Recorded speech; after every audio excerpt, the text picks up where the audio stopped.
Selamat malam, suara saya kedengeran nggak ya? Iya, kedengeran Om Tigor. Aman. Oke, selamat malam teman-teman. Oke, malam ini terima kasih ya, di sela-sela liburan ini udah disempetin hadir di acara hari ini. Hari ini kita akan membahas untuk kelas Machine Learning, Recommender and Prediction System, di mana ini akan diisi oleh Mas Gora yang antusias Machine Learning juga ya di Machine Learning. Dan kita akan mulai jam 19.30, oke sekarang ini, sampai jam 9 malam. Sebelum kita mulai, ada baiknya teman-teman mengisi absensi yang sudah saya kasih di chat dan join di grup Telegram khusus kelas karena informasi kelas selanjutnya akan dibagikan di grup khusus kelas. Saya lihat ada beberapa yang join, saya mau cek dulu ya. Mohon untuk join malam ini karena besok kita akan revoke tautan grupnya. Oke, karena ini kelas baru, sebelum mulai kita akan melihat aturan dari kelas ini dulu ya. Bisa dilihat di gambar saya. Oke, saya akan baca satu persatu. Pertama, kelas akan dimulai pukul 19.30 sampai jam 9. Mungkin kita akan mulai materinya sampai jam setengah 9, kemudian setengah jam berikutnya kita akan gunakan untuk sesi tanya jawab. Kedua, demi kenyamanan bersama, dimohon untuk tidak mengaktifkan mikrofon selama kelas berlangsung, terkecuali mentor mengizinkan hal tersebut. Ketiga, dimohon untuk selalu menggunakan kata-kata yang baik dalam berdiskusi. Kemudian yang keempat, dimohon untuk mengikuti kelas sampai waktu selesai karena tautan Zoom sesi berikutnya akan diinfokan pada saat akhir kelas. Oke, yang kelima, pastikan Anda tergabung di grup Telegram Pascal Indonesia karena segala informasi kelas akan disampaikan di grup. Jadi kita kadang akan menyampaikannya di grup Pascal Indonesia juga di samping di grup kelas. Oke, yang berikutnya, acara ini bersifat full gratis, seluruhnya gratis, tapi apabila teman-teman ingin mendukung Pascal Indonesia, silakan melakukan donasi lewat tautan di gambar yang saya share atau di QR code tiap layar atau di link yang udah saya share di chat. Oke, mungkin dari saya cukup. Mungkin kita langsung aja ya Mas Gora ya. Oke, Oke, selamat menikmati kelas ini. Silakan Mas Gora. bisa langsung saya share screen-nya ya. Silakan, silakan.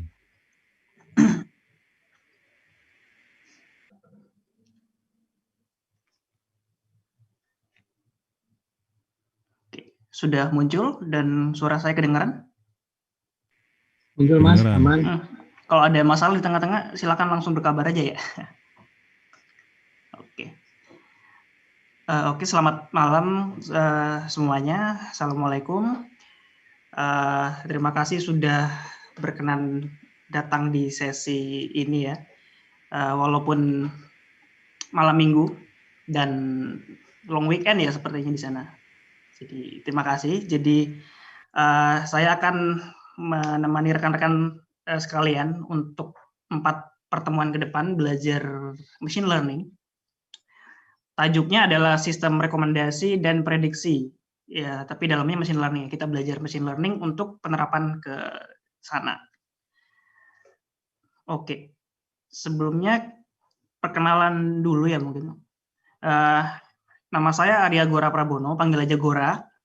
Sekarang saya masih mahasiswa di Hanguk University of Foreign Studies di Hubs, Korea Selatan. Sekarang lagi S3, jadi S2 S3 gabung 5 tahun. Dulu S1-nya di Universitas Ngacung, Malang. Mungkin ada beberapa peserta di sini yang di kelas saya ya. Saya lihat di daftar pesertanya ada email angka-angka 31 bla bla bla itu. Anak informatika pasti ya. Selamat datang. Terus di sini saya majornya di Industrial and Information System Engineering. Saya peminat dan periset machine learning, jadi kebetulan selama studi saya juga melakukan riset bersama profesor saya. Jadi ada 2 co-supervisor, masing-masing punya lab sendiri, satunya Information System Lab, satunya Data and Business Analytics. Saya kerja bareng keduanya. Dan saya peminat bahasa pemrograman Pascal sejak 2006 kalau nggak salah. Ya. Lain-lainnya silakan kontak saya secara japri. Kita bisa ngobrol. Oke. Ada pesan dari moderator, jadi mungkin teman-teman bisa gabung di grup Telegram khusus untuk kelas ini ya. Terus juga isi daftar hadir. Pautan untuk grup dan daftar hadirnya bisa dilihat di grup Telegram. Kalau nggak salah juga di chat tadi dibagikan ya, mungkin nanti bisa dibagikan lagi untuk ngisi daftar hadir sama link ke grup kelas ini.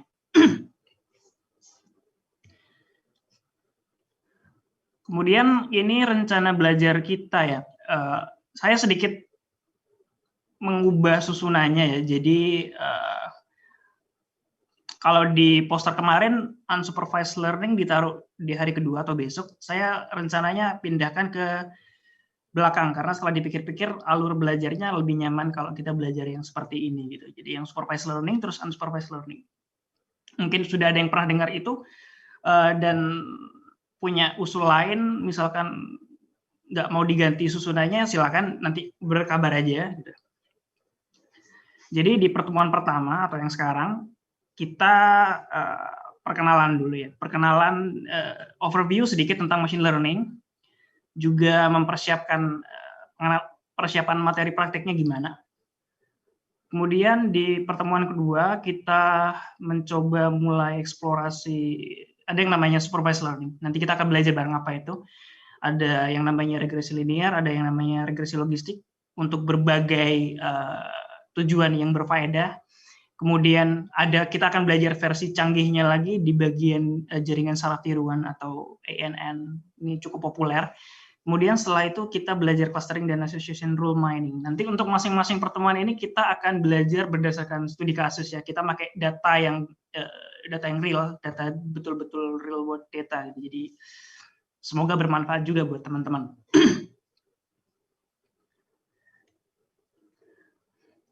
Ada beberapa catatan ya selama mengikuti kelas daring ini. Yang pertama, saya mengasumsikan para peserta sudah familiar dengan dasar pemrograman ya, baik itu Pascal ataupun Python. Kenapa Pascal atau Python? Nanti kita mungkin akan diskusi soal bahasa atau pilihan bahasa di belakang. Pascal mungkin karena ini komunitas Pascal ya, dan Python karena Python terkenal. Ya intinya terserah saya karena saya tutornya gitu. Bercanda.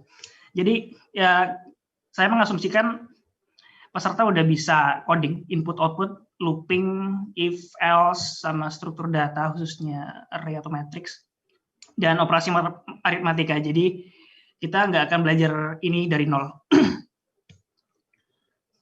Dan juga yang perlu dicatat, kelas ini tidak akan menjadikan teman-teman pakar machine learning dalam 4 pertemuan. Saya mencoba untuk membukakan pintu masuk gitu ya. Jadi setelah kita belajar soal ini, mungkin teman-teman bisa mulai mengeksplorasi sendiri. Jadi gimana? Saya mungkin akan memandu untuk menunjukkan path-nya gitu. Jadi setelah belajar ini, setelah dari kelas ini, teman-teman bisa tahu kira-kira akan kemana belajarnya. Nah ini yang juga cukup penting ya, dan sering kelewatan buat teman-teman yang berminat belajar machine learning. Ya, machine learning itu tidak lepas dari bermatematika. Jadi mau nggak mau nanti kita akan melihat sedikit rumus, tapi jangan panik ya, jangan panik. Kita akan mencoba membahasnya pelan-pelan dan seringan mungkin. Dan juga jangan khawatir karena sejujurnya saya juga nggak terlalu pinter juga matematikanya. Ya. Jadi kita belajar bareng lah di sini. Karena kalau saya yang nggak begitu pinter matematika aja bisa belajar machine learning, teman-teman juga mungkin pasti bisa. Nah, posisi kelas kita akan di sini. Jadi sebentar. Kelas kita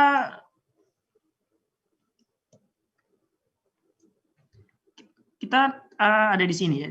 Jadi kita nggak akan terlalu membahas tentang teori yang sangat matematis yang menyeramkan itu, tapi kita juga tidak belajar yang sekedar pakai library import itu. Jadi kita at least kita tahu cara menggunakan library-nya. Jadi apa yang terjadi di balik library itu? Bagaimana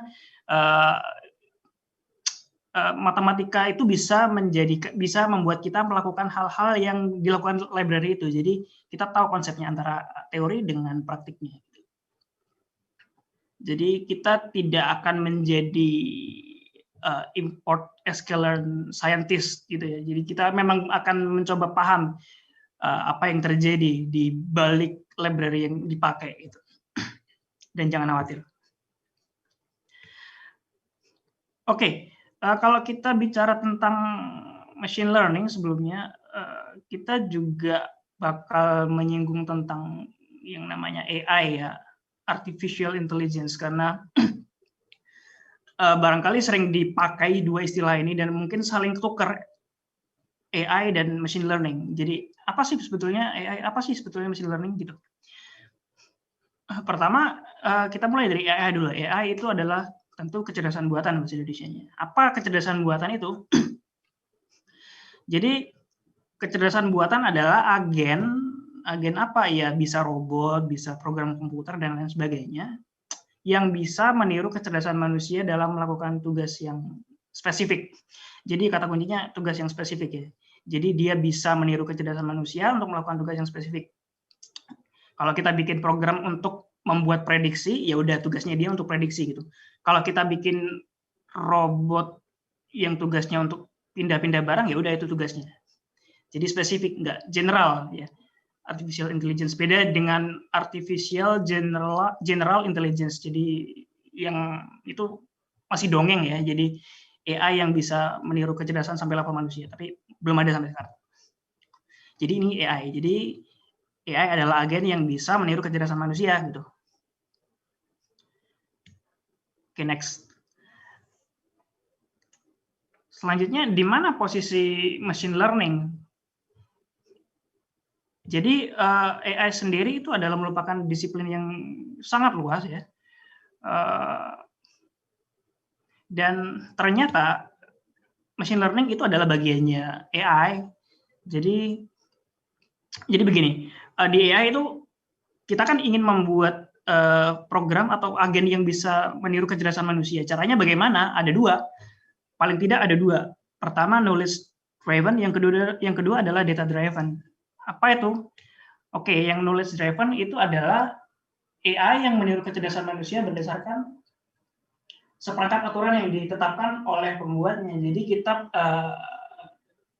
kita punya seperangkat aturan. Ya, siapa yang bikin aturannya? Ya pembuatnya. Pembuatnya adalah kolaborasi pakar di bidang tertentu dengan programmernya mungkin gitu ya. Jadi kita punya seperangkat aturan, misalkan sistem untuk diagnosis penyakit. Jadi ada seperangkat if then rule ya kalau kita bilang kasarannya. Jadi kalau ada gejala begini maka penyakitnya apa? Jika ada gejala begini kira-kira treatmentnya bagaimana? Itu kalau di kesehatan misalkan. Jadi ya itu ada seperangkat aturan tertentu.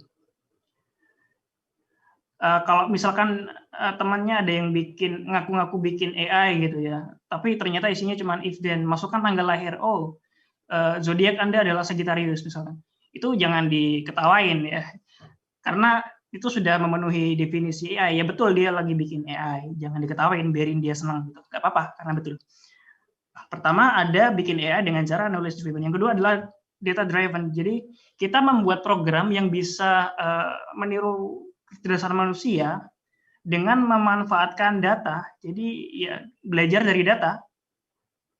Nah ini biasanya kita sebut dengan machine learning gitu. Membuat program yang meniru kecerdasan manusia dengan bermodalkan data. Nah, ternyata machine learning sendiri itu cukup luas juga. Di dalamnya kalau kita mau breakdown lagi diagram Venn ini, setidaknya ada 2 ya, unsupervised learning dan supervised learning. Nanti kita akan belajar lebih banyak soal itu. Dan di kelas ini kita akan belajar yang ini, yang machine learning-nya ya. Khususnya unsupervised learning dan supervised learning. Ya, walaupun memang ada banyak lagi ya di dalamnya masing-masing unsupervised dan supervised, kita mungkin nggak akan nyinggung semua ya. Saya akan mencoba ambil jalur yang kira-kira nyambung dengan tren sekarang. Dengan kata lain, saya mau bawa kelas ini ke arah jaringan saraf tiruan yang mungkin bisa nyambung ke deep learning kapan-kapan. Yang menjadi tren sekarang ya. Dan kebetulan itu yang lagi saya kerjain sekarang, jadi saya bisa berbagi dengan teman-teman. Kemudian, oke, kembali lagi ke machine learning. Seperti yang saya sebutkan di depan, jadi machine learning kita mencoba membuat sebuah program komputer yang dapat belajar. Bagaimana cara belajarnya? Ya belajar dari data. Dari data untuk apa? Setelah belajar untuk meniru manusia dalam melakukan tugas yang spesifik. Misalkan antara lain, memberi rekomendasi, atau mengelompokkan data secara otomatis berdasarkan kemiripannya. Misalkan kita punya banyak data pelanggan gitu ya, kita punya toko, kita juga punya data pelanggannya, kita bisa mengelompokkan pelanggan-pelanggan berdasarkan karakteristik tertentu. Jadi ada pelanggan yang punya daya beli tinggi, ada juga pelanggan yang nggak terlalu tinggi. Nah, si mesin program kita bisa melakukan pengelompokan itu.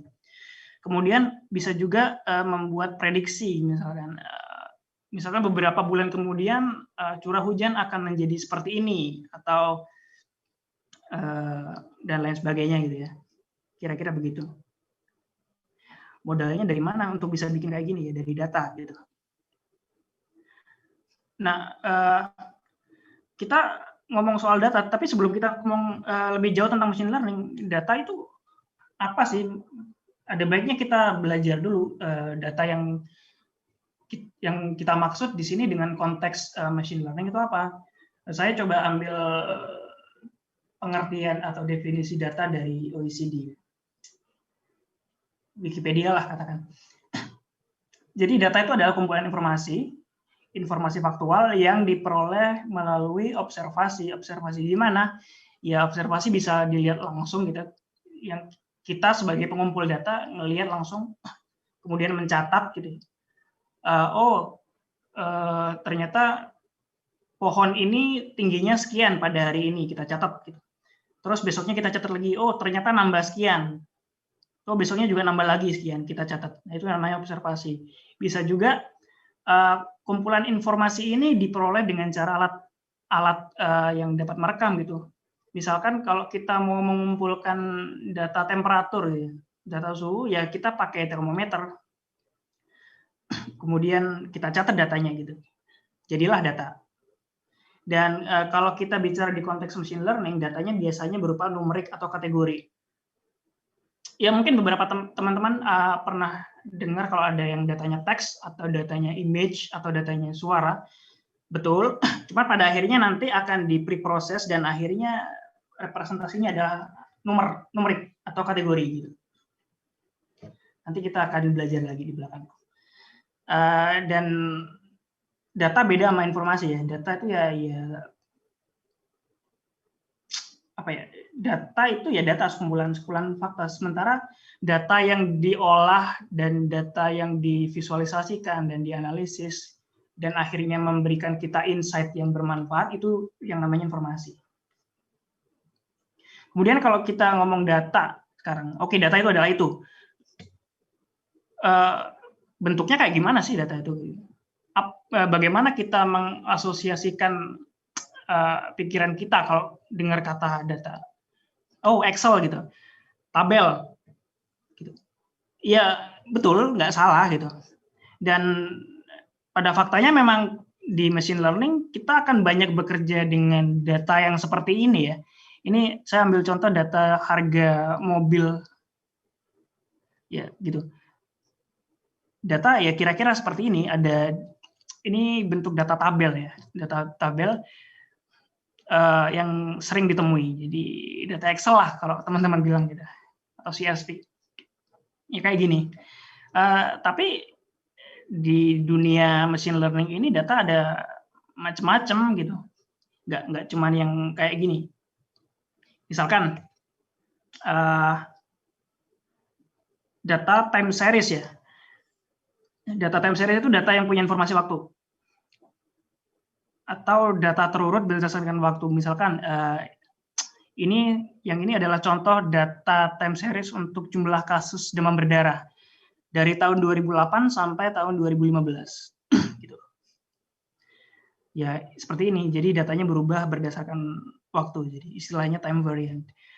Ada juga yang namanya data yang berupa audio. Ini rekaman suara. Mungkin teman-teman yang pernah pakai program untuk merekam suara bisa pernah lihat yang kayak gini. Jadi ya sebetulnya suara itu bisa direpresentasikan atau bisa ya direpresentasikan sebagai angka gitu. Di menit sekian sampai sekian rekamannya gimana gitu ya. Berapa desibel atau berapa. Saya nggak yakin kalau suara apa satuannya gitu. Yang jelas dia bisa dijadikan kayak gini. Ini kan hanya plotting. Sebetulnya data time series toh juga seperti Excel ini, cuman dia adalah data yang panjang gitu ya ke bawah. Dia punya setidaknya ada 2 kolom, ada waktu sama nilai gitu. Misalkan tahun 2008 ada berapa kasus gitu. Tahun sekian ada berapa, tahun sekian ada berapa, tahun sekian ada berapa gitu. Begitu juga dengan yang audio ini. Ya, audio malah tambah banyak lagi ya, karena dia frekuensinya tinggi, artinya dalam 1 detik kita bisa dapat banyak angka gitu. Ya udah kita dapat banyak angka gini. Yang kalau divisualisasikan bisa jadi kayak gini. Kalau di plotting. Ya sebetulnya ini bisa dilihat di Excel juga sih. Dengan satu cara gitu. Terus ada juga ini contoh data accelerometer. Mungkin ada yang pernah dengar ya. Accelerometer itu adalah data sensor yang kepasang di beberapa device, salah satunya di smartphone teman-teman. Jadi dia bisa mencatat pola pergerakan smartphone-nya. Jadi kalau di smartphone-nya ada fitur untuk mendeteksi kecepatan berjalan teman-teman ya, itu adalah peran dari sensor ini. Dan di Google API kalau nggak salah ya, kita bisa mendeteksi aktivitas manusia berdasarkan data ini. Misalkan lagi jalan, atau lagi lari, atau lagi naik kendaraan. Nah, kita bisa catat dinamikanya dan bisa digambarkan seperti ini, diperoleh data seperti ini. Gitu. Itu salah satu contoh data. Ada lagi data berupa citra atau image ya. Ya, image sebetulnya bisa direpresentasikan juga sebagai angka-angka. Misalkan kita ambil contoh image grayscale gitu. Ya udah, jadi masing-masing pixel di sini mewakili satu intensitas warna, jadi makin tinggi makin putih gitu. Misalkan ini nyambung di sini. Ya, ini bisa ditranslate menjadi angka. Karena gambar adalah sesuatu yang 2 dimensi ya. Grayscale 2 dimensi, ada tinggi, ada lebar, jadi dia bisa jadi bentuk matriks kayak gini. Dan setelah jadi matriks gini, akhirnya bisa diratakan gitu ya, dijadikan satu baris panjang gini. Semuanya dikonvert jadi gini. Nah, ini adalah satu baris sampel yang mewakili satu gambar. Kalau kita punya banyak gambar, ya udah data kita ada banyak barisnya kayak gini. Ada banyak baris kayak gitu. Akhirnya, walaupun datanya adalah gambar atau citra, ya akan sama juga kayak gini kan nanti. Untuk diolah lagi di program machine learning kita. Begitu. Itu kalau citra grayscale. Bagaimana kalau yang berwarna? Oke, nggak apa-apa, nggak masalah. Sebetulnya kan citra itu bisa dikomposisi lagi, di breakdown lagi. Jadi 3 channel kan, 3 primary channel, red, green, blue channel. Jadi masing-masing channel ini mewakili intensitas gitu. Jadi ya, untuk channel merah berapa sampai berapa angkanya, misalkan 0 sampai 255 gitu. Ini juga 0 sampai 255, ini juga 0 sampai 255. Nah ini bisa karena ini masing-masing juga kan ada banyak pixelnya kan ya. Ini juga bisa diratakan, kemudian diformat sedemikian rupa. Jadi data-data untuk yang channel merah bisa jadi kayak gini, yang hijau bisa jadi kayak gini, yang biru bisa jadi kayak gini gitu. Nah ini nanti bisa kita transpose gitu ya.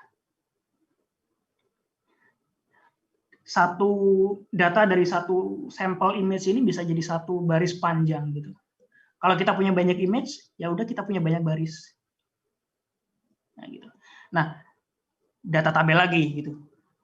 Kita bisa pakai ini menjadi input dari program machine learning kita. Nah, ya itu dia kurang lebih ya gitu-gitu aja sih kalau kita bicara soal data ya. Pada akhirnya akan dijadikan seperti itu. Walaupun tidak ada beberapa kasus yang nggak jadikan datanya sebagai tabel numerik gitu ya. Tapi untuk perkenalan, mari kita bawa pemikiran kita kalau datanya yang akan kita pakai, ya udah kita akan bawa datanya menjadi model seperti ini.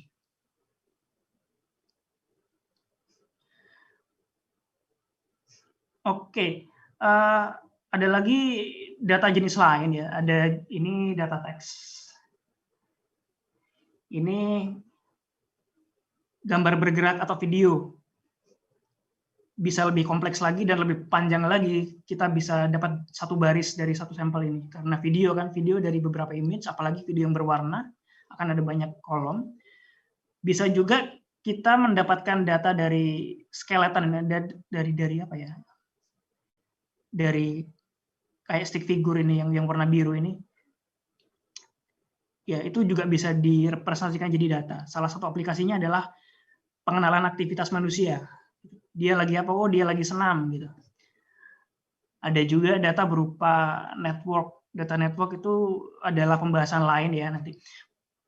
Pokoknya pada intinya semua data itu bisa direpresentasikan menjadi kumpulan angka gitu. Yang akan bisa dipakai di machine learning. Nah, kemudian ini posisi machine learning dibanding disiplin ilmu lainnya. Saya ambil contoh ini dari Palmer. Sebetulnya ada banyak definisi, banyak diagram yang seperti ini, dan memang nggak ada standar tertentu hingga sekarang gitu. Jadi di mana posisinya. Tapi saya kira selama yang saya tahu, yang saya temui di komunitas ini, sepertinya nih yang cukup representatif ya. Jadi machine learning di sini. Cuman kita kita ambil 3 contoh disiplin ilmu lah. Yang pertama ada domain expertise. Domain expertise itu ya maksudnya kepakaran di bidang masing-masing. Misalkan medis, dunia industri, usaha, pemerintah gitu. Nah biasanya kan domain expertise ini mengidentifikasi permasalahan, dan dari permasalahan itu mereka bisa menghasilkan banyak data. Misalkan di dunia medis, dari dunia medis akan ada banyak data rekaman pasien atau data scan, CT scan, gitu, ronsen paru-paru, gitu. Kita akan punya banyak data dari medis itu. Kalau dari industri misalkan, ternyata kita akan punya banyak data maintenance. Misalkan satu pabrik punya alat produksi, dan di alat produksi itu dipasangi sensor dan direkam. Ternyata kalau sudah mulai rusak akan banyak sensornya akan banyak dinamikanya kayak gini, gitu. Nah itu mereka kadang mencatat itu. Nah, kemudian ada juga kewirausahaan, mereka mencatat data penjualan atau data perilaku konsumen, atau pemerintah juga mungkin ya. Mungkin mereka mencatat misalkan kepadatan lalu lintas di daerah tertentu. Nah, mereka bisa aja mencatat gitu, bisa mendapatkan datanya. Nah, itu domain expertise. Kalau mereka ketemu sama matematika gitu ya, yang isinya kalkulus statistik dan lain-lain, dia disebutnya statistical research itu. Cuman Kalau datanya udah mulai gede, kita udah mulai kesulitan gitu menghandle data yang gede dan nggak bisa secara manual, makanya dikawinkanlah dengan computer science. Dan akhirnya ketemu perpotongan dan orang-orang menyebutnya data science. Jadi orang-orang yang bergelut di data science itu fokusnya adalah ke sini menjawab bisnis problem gitu. Mereka menghadap ke dunia nyata. Jadi data science ini apa ya istilahnya, make sense of the data. Jadi mereka mencoba mengerti data, mengerti permasalahannya. Kemudian dengan seperangkat alat dari matematika dan computer science, mereka mencoba memecahkan permasalahan. Misalkan, saya mau memprediksi apakah pasien ini punya risiko kanker, atau saya mau memprediksi seberapa efektif sih kalau kalau pemerintah itu menerapkan kebijakan ganjil genap, apakah akan meningkatkan efektivitas. Nah, si data science ini akan menjawab pertanyaan tersebut dengan berbagai tool yang disediakan di sini. Nah, posisi kita sekarang di sini machine learning. Machine learning itu akan dipakai salah satunya akan menjadi salah satu alat yang dipakai di data science itu sendiri. Begitu. Lebih jelasnya mungkin kayak gini ya. Ya, kelas ini. Nah, fokusnya adalah kita kalau di machine learning fokusnya adalah membuat software yang secara otomatis melakukan tugas-tugas akurat mungkin. Jadi ya ini key point-nya ya, seakurat mungkin.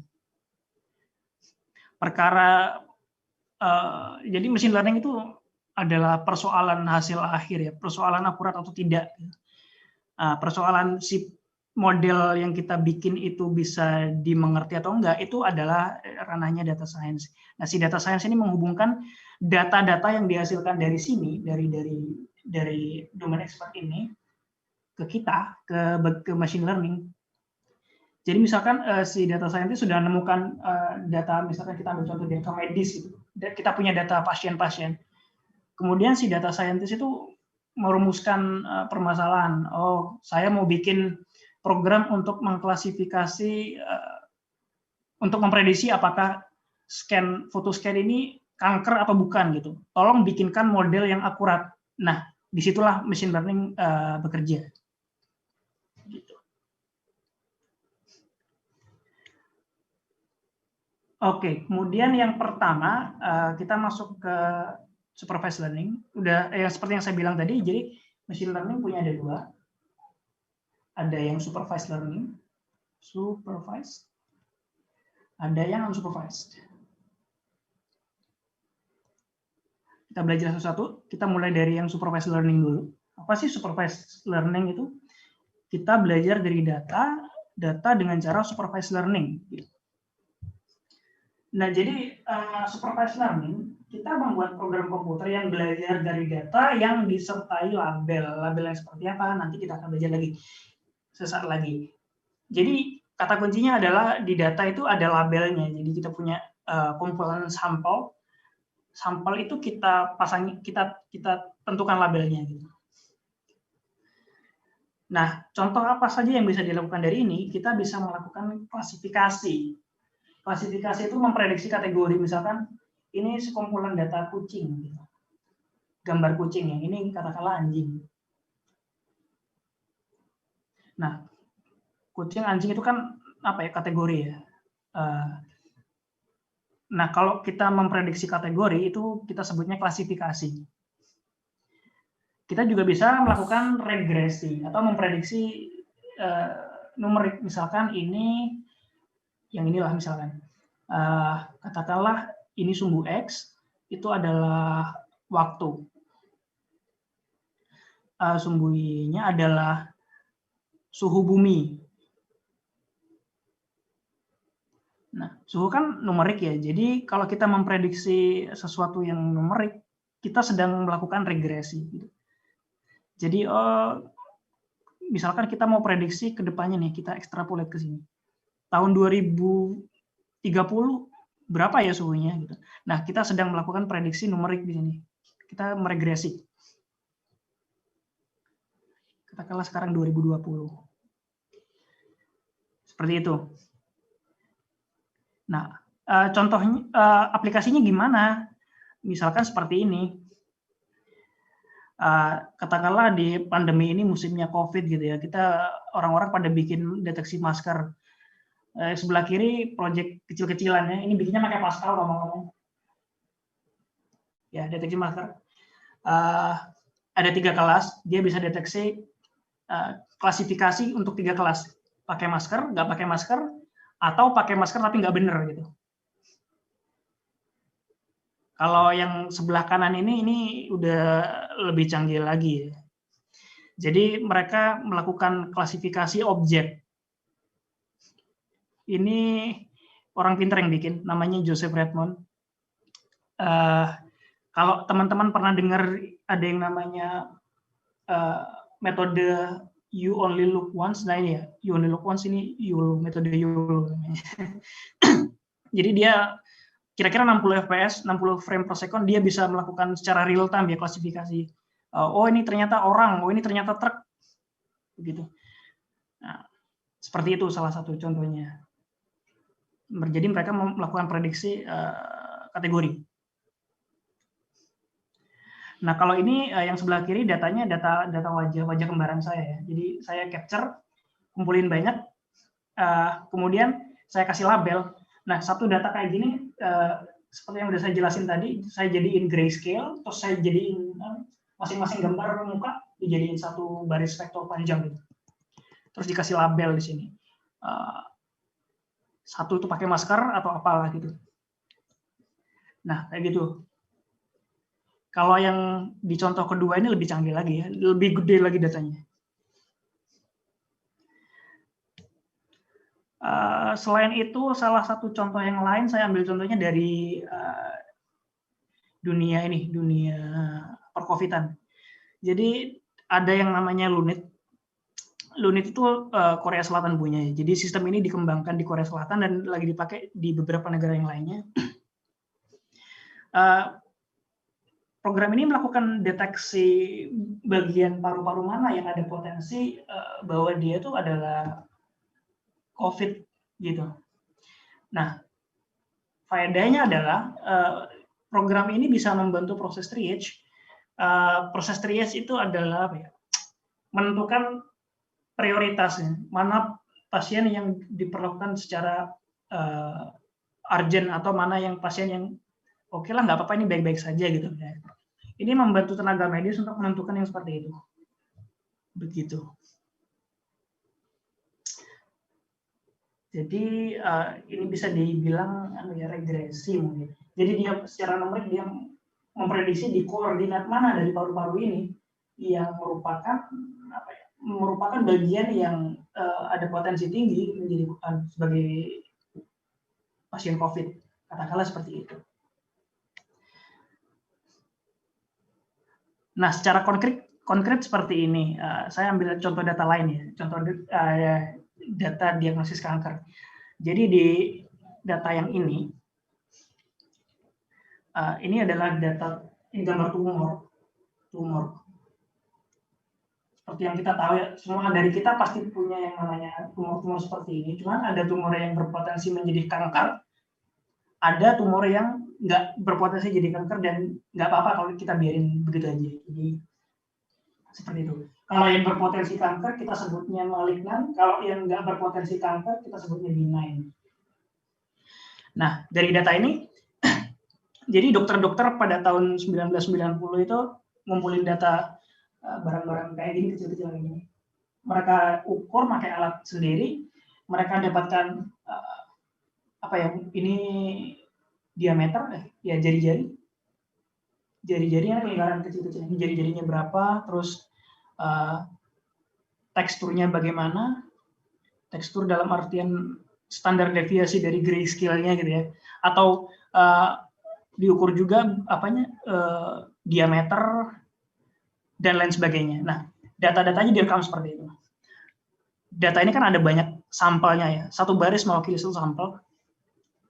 Dan ini adalah labelnya. Masing-masing sampel punya label. Dari satu baris ini dan setiap sampel punya labelnya masing-masing ya. Ini matriks tabel dari banyak sampel. Sampel yang kecil-kecil kayak gini. Nah,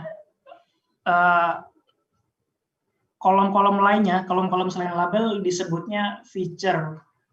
Jadi kadang-kadang orang sebut sebagai anak-anak statistik biasanya sebut ini sebagai independent variable.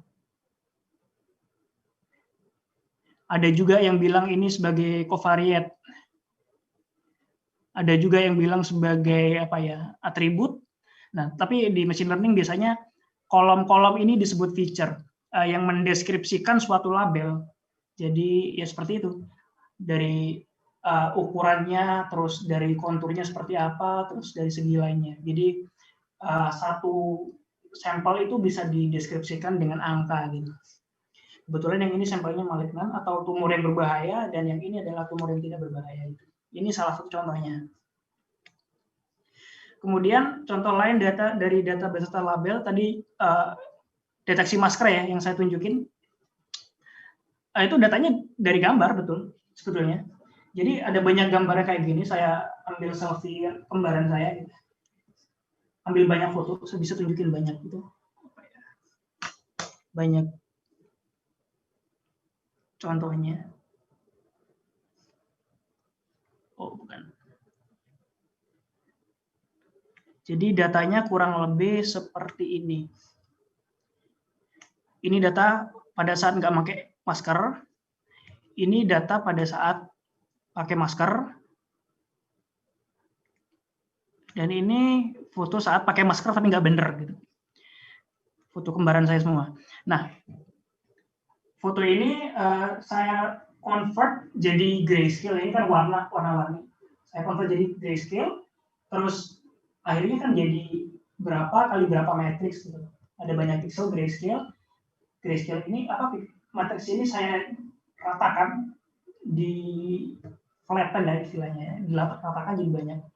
Misalkan tingginya 24, lebarnya 24. Berarti kita punya satu sampel ini panjangnya adalah satu baris berisi 24 kali 24 angka. Dan diberi label 1 itu mewakili pakai masker, atau 0 itu mewakili nggak pakai masker. Ini salah satu contohnya. Seperti itu. Jadi datanya gambarnya, citranya kita jadikan gambar, kita jadikan numerik. Kalau tadi kan klasifikasi kan labelnya berupa kategori. Ini kategori, yang ini juga kategori, kankernya kategori malignan atau benign. Kalau kategorinya adalah numerik, ya udah seperti ini. Jadi ini salah satu contoh dari dataset harga mobil. Ya.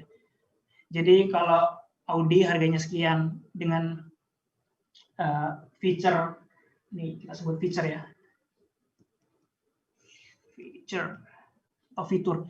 Nah, kalau feature tinggi mobilnya sekian, terus bebannya sekian, terus feature feature ukuran mesinnya sekian, harganya sekian, labelnya jadi ini. Nah, gitu. Begitu juga dengan Audi. Kalau bebannya kayak gini, terus engine size-nya seperti ini, harganya sekian, labelnya seperti ini. Nah, kita bisa membuat model regresi, misalkan memprediksi mobil kalau kita punya data baru nih, data-data baru yang kita inputnya adalah tinggi mobil ini dan lain sebagainya. Kemudian kita bisa prediksi, oh kira-kira mobil ini harganya sekian. Ini juga bisa bermanfaat untuk produsen otomotif yang mau mengambil ancang-ancang, kira-kira mereka mau pasang harga berapa gitu. Kalau misalkan mereka mau ekspansi ke daerah tertentu, kira-kira di daerah sini harganya enaknya berapa ya gitu. Ini bisa jadi semacam rekomendasi buat mereka. Gitu. Oke, sampai di sini mesin supervised learning. Jadi data yang ada labelnya. Sekarang kita masuk ke gimana kalau misalkan data itu nggak ada labelnya. Nah, kalau data itu nggak ada labelnya, oke, diingetin sama Om Tigor, yang sudah gabung jangan lupa gabung di grup Telegram khusus kelas ini. Begitu. Kalau nggak ada labelnya, kita sebut itu sebagai unsupervised learning. Begitu. Ya, jadi kata kuncinya adalah tidak disertai label. Terus, apa yang bisa dilakukan? Praktis, kita sudah nggak bisa melakukan sesuatu semacam prediksi lagi ya, karena nggak ada labelnya. Tapi yang bisa kita lakukan adalah paling tidak kita bisa mencari pola gitu. Sebagai contoh di sini, market basket analysis mungkin ada pernah dengar. Kalau kita punya data transaksi, satu toko lah punya data pelanggan itu beli apa aja. Oh, jadi pelanggan yang beli, kita bisa mendapatkan informasi yang bermanfaat dari situ. Misalkan dari data transaksi kita bisa tahu, oh kalau pelanggan itu beli telur dan susu, dia biasanya juga akan beli biskuit, mungkin kayak gitu. Atau pelanggan yang biasanya beli daging dan garam, biasanya dia juga akan membeli wine, mungkin dia mau barbekyuan gitu. Nah, dari daftar transaksi itu kita bisa mining seperti itu. Kemudian kita juga bisa mengelompokkan data. Kayak gini misalkan, kita punya data pelanggan gitu. Ya udah, cuman kita punya data numerik, data kategori dari pelanggan, begitu apa adanya gitu. Cuman misalkan kita mau mengkategorikan, kita mau memecah pelanggan-pelanggan kita ini menjadi 3 kelompok. Nah, kita bisa melakukan sesuatu yang disebut dengan clustering. Clustering. Jadi kayak gitu. Atau misalkan ini adalah data pasien gitu ya, data pasien di rumah sakit. Dan rumah sakit itu mau memperlakukan 3 jenis treatment gitu. Ada pasien yang parah banget, ada pasien yang nggak terlalu parah, ada pasien yang hampir sembuh gitu. Nah kan capek tuh kalau mau ngecek satu-satu dokternya. Nah, kita bisa secara otomatis mengelompokkan mana yang perlu mendapatkan perlakuan khusus, mana yang nggak terlalu perlu, mana yang sudah dibiarkan baik-baik saja. Nah, gitu kan. Dengan cara ini bisa secara otomatis diperoleh grup-grup yang diinginkan, gitu. Atau mengkompresi data juga. Tapi ini adalah topik lain ya, nanti kita nggak akan singgung itu. Oke, mungkin tanya jawabnya saya letakkan di belakang ya, di keep dulu sekarang.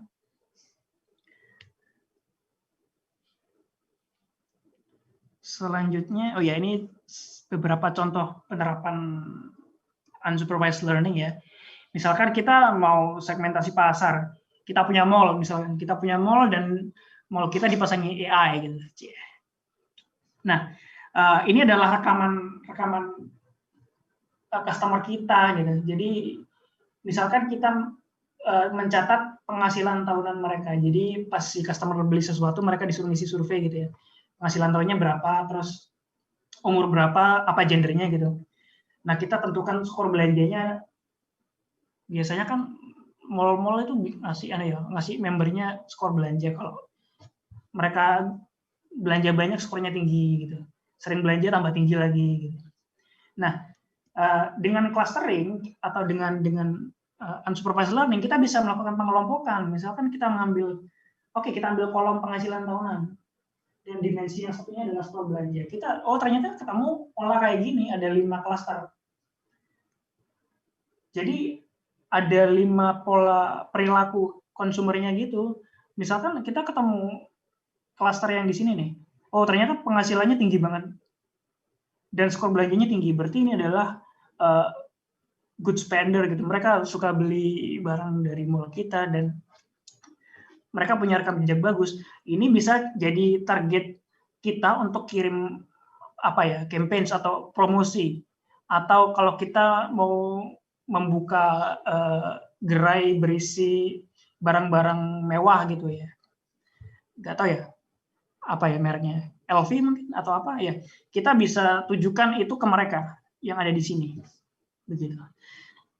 Terus ada lagi contoh untuk mengelompokkan dokumen berdasarkan kesamaan topik. Ini data dari dari Amazon, e-commerce Amazon.com. Ini data reviewnya, jadi ada banyak produk, kan ada banyak reviewnya tuh. Nah, secara otomatis ditemukan ada 12 kategori ya, dari 0 sampai 11 ada 12 kategori, ada topik gitu. Nah, kita bisa mengelompokkan topik-topik dari summary itu gitu. Apa manfaatnya? Oh, mungkin bisa juga sebagai sistem rekomendasi. Misalkan kita lagi browsing di bagian masakan. Di bagian masakan kan, oh ternyata ada topik yang sesuai. Topik yang sesuai dengan ini adalah akan mengarah ke produk yang lain. Jadi mungkin Anda tertarik dengan produk ini, nanti ditampilkan di layarnya gitu. Itu sebagai rekomendasi buat usernya. Nah, untuk kelas ini sendiri, saya merancangnya gini. Pertama kita belajar regresi linear. Studi kasusnya kita coba pakai dataset yang harga mobil tadi. Misalkan kita punya feature harganya sekian. Kita harganya sekian. Kita mau mencoba membuat prediksi, membuat model yang bisa memprediksi harganya mobil. Kayak gitu. Kemudian untuk membuat garis prediksi ini kan kita juga kita butuh satu teknik khusus, disebutnya gradient descent. Nanti kita belajar besok ya. Ya pertama itu. Kemudian bagaimana kalau kasusnya adalah sekarang bukan numerik lagi, harga kan angka ya. Kita mau prediksi berapa harganya berapa itu kan angka. Bagaimana kalau kategori?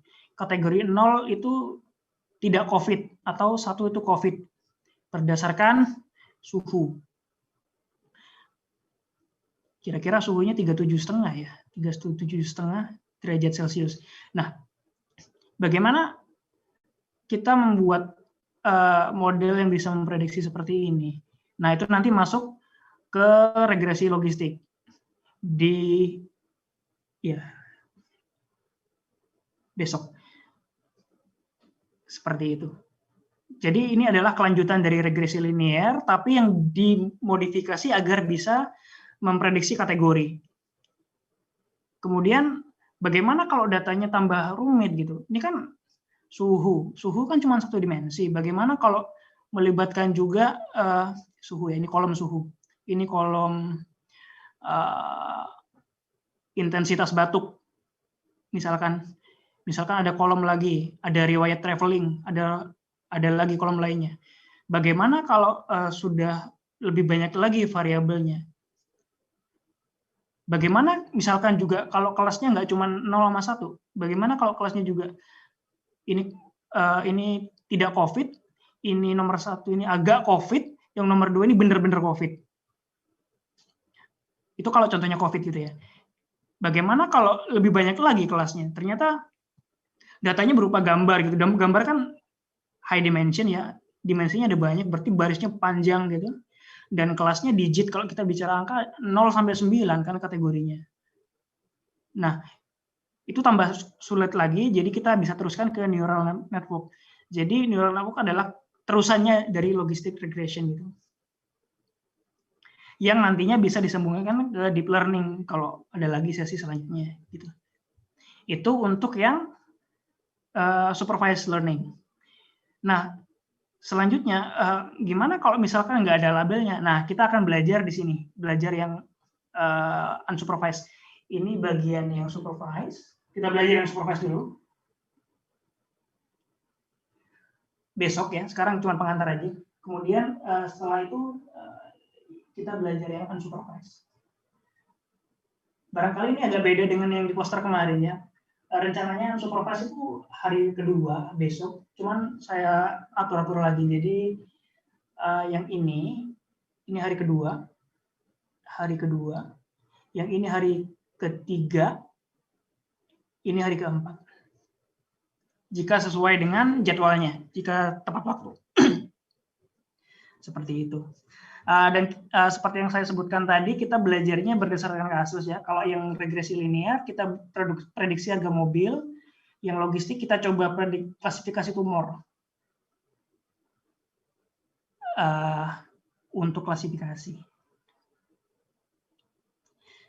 Terus yang neural network, kita coba pakai itu untuk klasifikasi digit. Tapi kita nggak belajar deep learning ya, ini cuma koneksinya aja. Sebetulnya deep learning itu apa ya? Neural network yang ditambahin banyak layer, udah gitu aja. Nah, sekarang masuk ke bahasa pemrograman. Ada dua opsi, yang pertama Python, yang kedua Pascal. Kalau Python ya mungkin arguably dia yang relatif paling populer sekarang ya, karena orang-orang pada pakai ini untuk data science atau machine learning dan sebagainya. Karena sintaksnya efisien, jadi codingnya sedikit tapi banyak hasilnya gitu. Terus cenderung mudah untuk memulai, nggak perlu install aneh-aneh, bisa kerja online gitu, pakai Google Colab, ada yang namanya Google Colab ya, Google Collaboratory. Mungkin teman-teman yang belum pernah cek bisa googling ini, Google Collaboratory. Kalau login pakai akun Google bisa langsung jalankan itu, coding di Python. Dan banyak support library-nya, jadi kayak sklearn, ada Keras, PyTorch, dan kawan-kawan untuk bikin neural network, atau sklearn ini ada banyak algoritma machine learning ya, kayak decision tree, naive bayes, dan lain sebagainya, itu ada banyak di situ. Dan juga didukung dengan banyak library untuk visualisasi. Ya, saya harus jujur sih, walaupun ini komunitas Pascal ya, dan saya promote Pascal, memang harus diakui bahwa Python secara de facto dia itu yang paling banyak digunakan. Dan Pascal karena begini, walaupun banyak orang pakai Python, bukan berarti machine learning eksklusif hanya untuk Python itu saja gitu. Bahasa programan lain juga bisa gitu, Pascal juga bisa. Dan kelebihannya Pascal tuh dia tuh native dan nggak terlalu banyak dependensinya ya. Jadi kalau kita coding AI atau kita coding machine learning di Pascal, begitu kita compile jadi programnya gitu ya. Terus kita mau kasihkan ke orang, kalau kita mau distribusikan gitu, gampang aja. Kita compile EXE-nya gitu, sama library sedikit aja, udah jadi. Kayak yang program deteksi masker tadi itu kan pakai Pascal. Jadi cuman EXE sama modelnya sama library OpenCV, udah selesai. Kalau Python, kalau kita mau distribusi program kita juga harus ikutkan Python-nya itu sendiri, interpreternya itu sendiri, dan kalau urusan membuat program desktop ya, konteksnya desktop, ya juaranya emang Pascal atau DLP, jadi klik tarik udah jadi button gitu. Kemarin bikin yang deteksi masker itu semalaman udah selesai gitu, karena nggak perlu coding dari nol untuk bikin UI-nya gitu. Nah, untuk library di Pascal sendiri sedikit banget, harus diakui ya.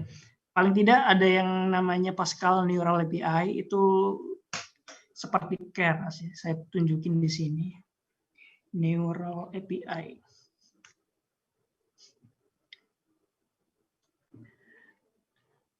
Nah, jadi ini library untuk membuat neural network.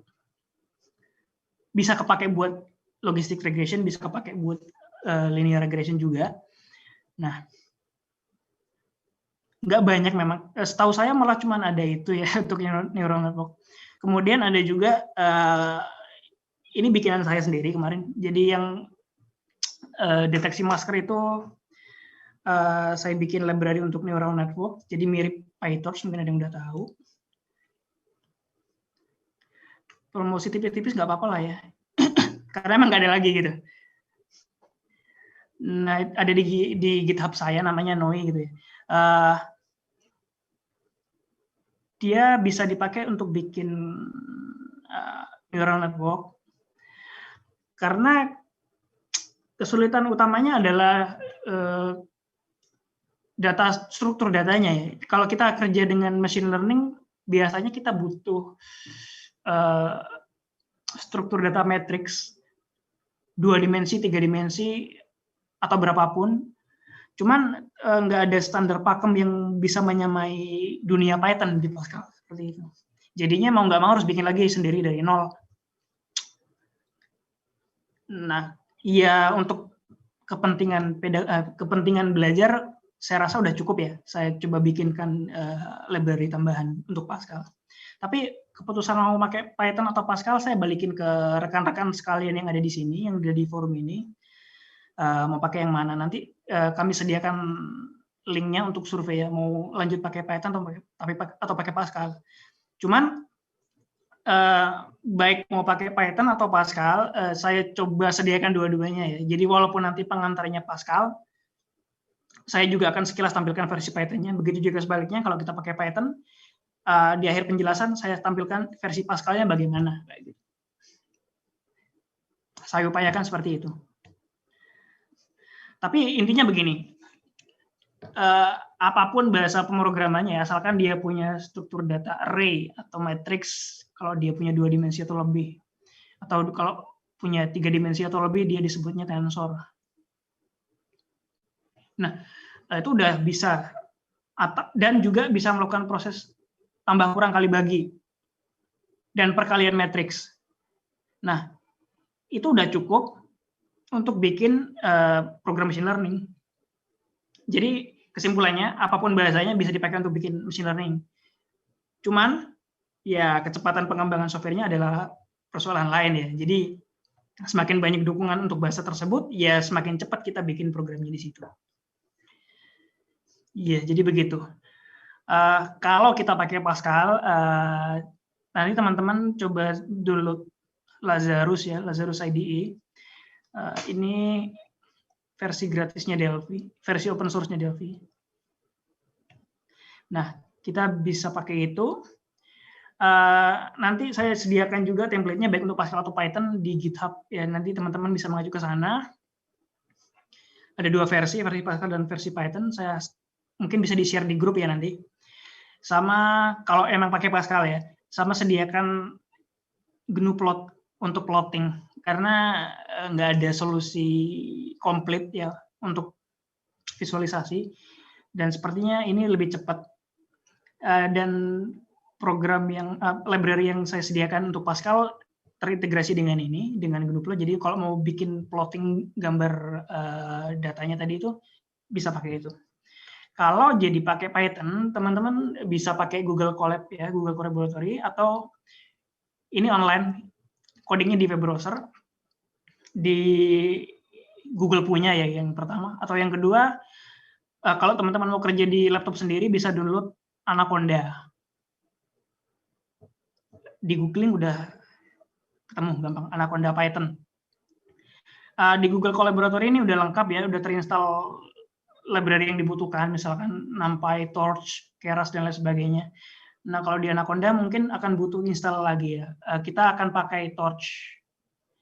Sepertinya udah ke-include, karena kalau download Anaconda itu download compiler Python dan beberapa package lainnya, kira-kira ukurannya 500 MB, itu udah banyak ter-include. Cuman saya nggak yakin apakah dia punya library ini, apa enggak. Jadi harus install lagi tambahannya. Itu 2 opsinya kalau kita emang maju terus pakai Python. Ini sekilas perbedaannya ya.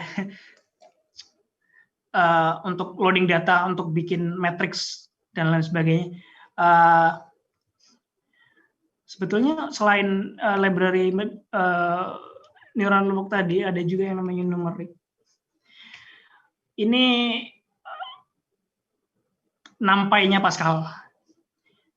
Ya nggak bisa dibilang NumPy-nya Pascal sih, karena nggak secanggih itu. Karena saya bikinnya juga di waktu luang gitu ya. Saya coba bikin sesuatu yang meniru NumPy, jadi kita bisa pakai untuk olah matrix atau olah tensor. Jadi dengan menggunakan Pascal, misalkan ini contohnya ya. Saya coba coding. Misalkan kita mau buat array berisi 1, 2, 3, 4 dengan ukuran 2x2. Serta satu lagi berisi skalar gitu. Kemudian kita mau print masing-masing. Matrix A itu gimana, kemudian transposnya gimana, kemudian B gimana, kalau A tambah B gimana, sinus A kuadrat gimana. Kemudian ini juga bisa buat ngeload data ya, data CSV. Nanti kira-kira begini. Ya jadi A kayak gini, A transpose kayak gini, B kayak gini, dan seterusnya. Jadi API-nya kurang lebih sama ya kayak Python. Nah ini data-data customer CSV. Saya sediakan juga datanya nanti ya, dikasih di linknya. Nah kalau Python sintaksnya seperti ini ya, import NumPy, mungkin familiar teman-teman. NumPy itu library yang memudahkan kita untuk operasi matriks, operasi yang dan melakukan operasi aritmatik lainnya. Kira-kira kayak gini. Kita bikin matriks A isinya 1 2 3 4 dengan ukuran 2x2 gitu. Kemudian B-nya 100. Kita lakukan hal yang sama. Ya udah kita dapat output yang kurang lebih sama. Ini saya pakai program Interact. Tapi apapun program yang teman-teman pakai akan kurang lebih sama lah ya. Yang penting sintaknya aja yang sama. Begitu. Ya ini kalau pakai Python. Keputusan terakhirnya saya kembalikan lagi ke teman-teman.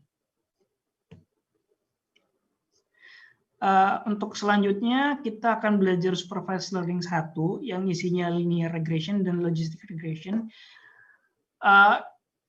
Perlu dicatat ya, walaupun yang kedua, yang logistik ini sama-sama regresi, tapi kepakainya buat klasifikasi. Ya. Untuk memprediksi kategori.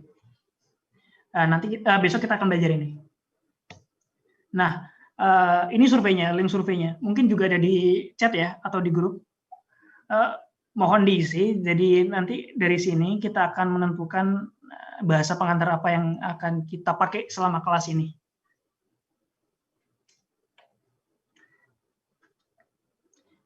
Iya, di chat harusnya nanti di-share ya. Oke, kurang lebih itu materi pengantar yang bisa saya sampaikan untuk pertemuan pertama ini.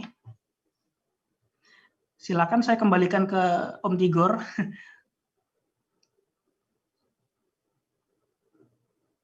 Oke, makasih Mas Gora atas materinya.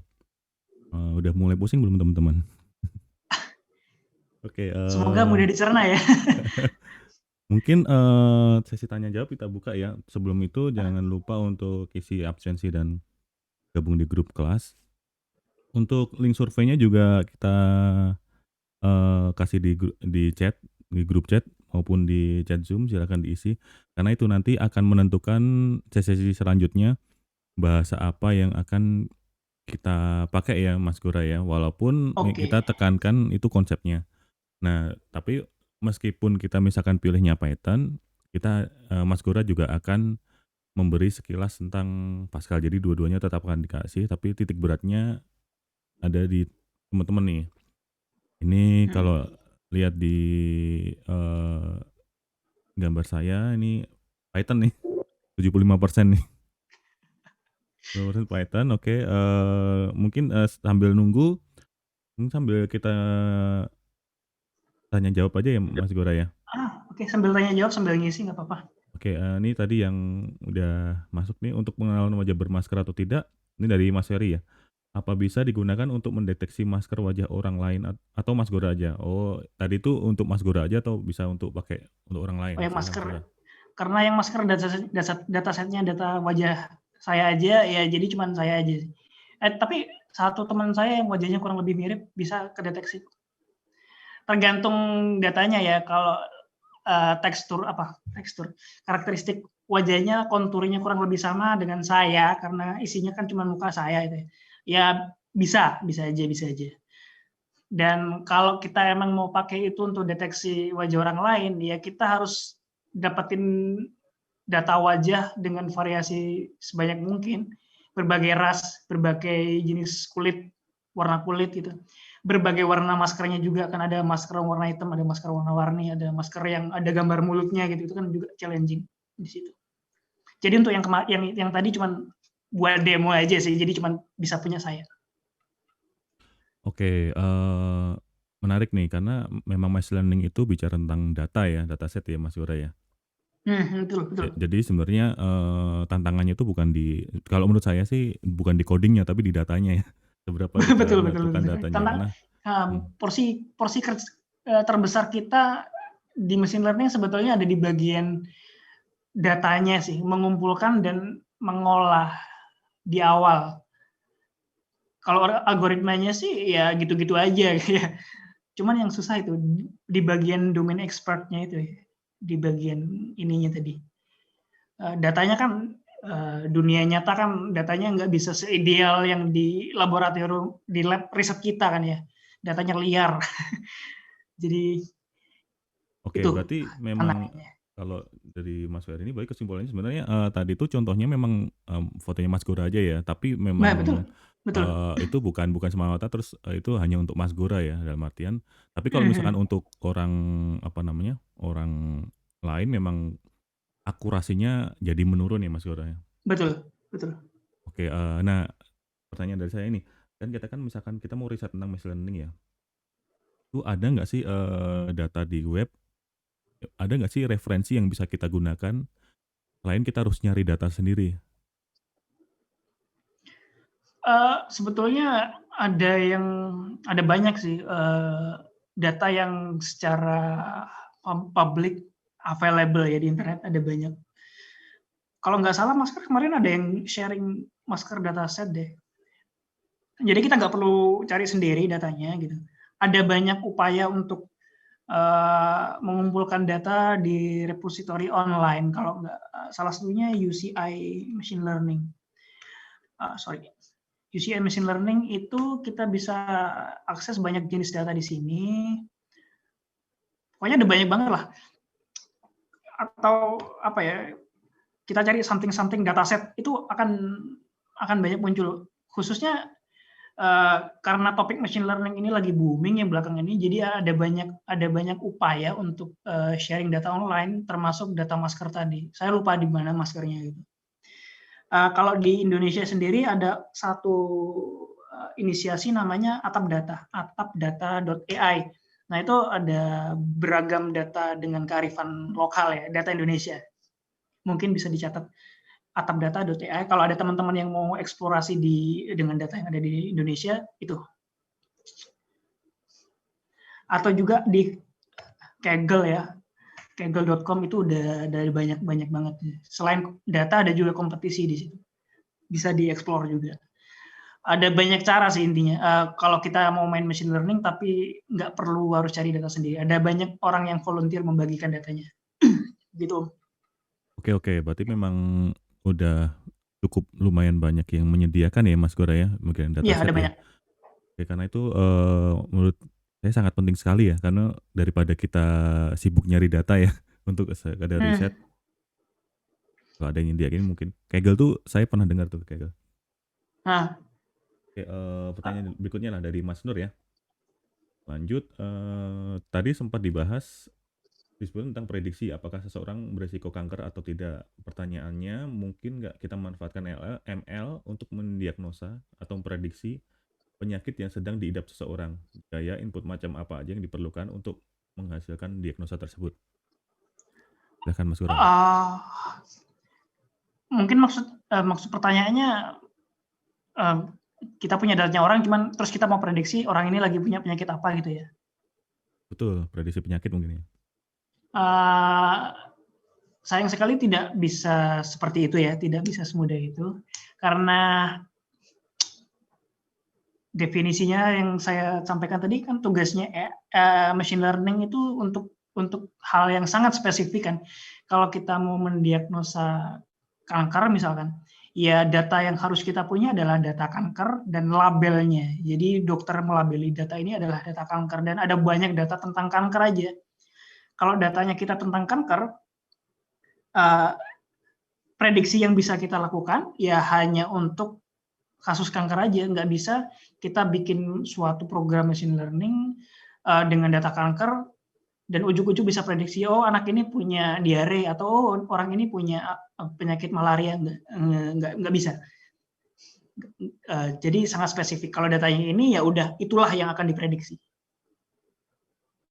Oke, berarti memang tidak sesuai dengan ibaratnya tidak sesuai dengan faedahnya machine learning itu sendiri ya Mas Gora ya, tidak sesuai dengan peruntukannya ya. Iya. Oke, saya pengen bertanya nih, sejauh ini menurut pandangan Mas Gora sebagai pengamat machine learning ya, seberapa confidence machine learning itu untuk kebutuhan medis? Seberapa confident,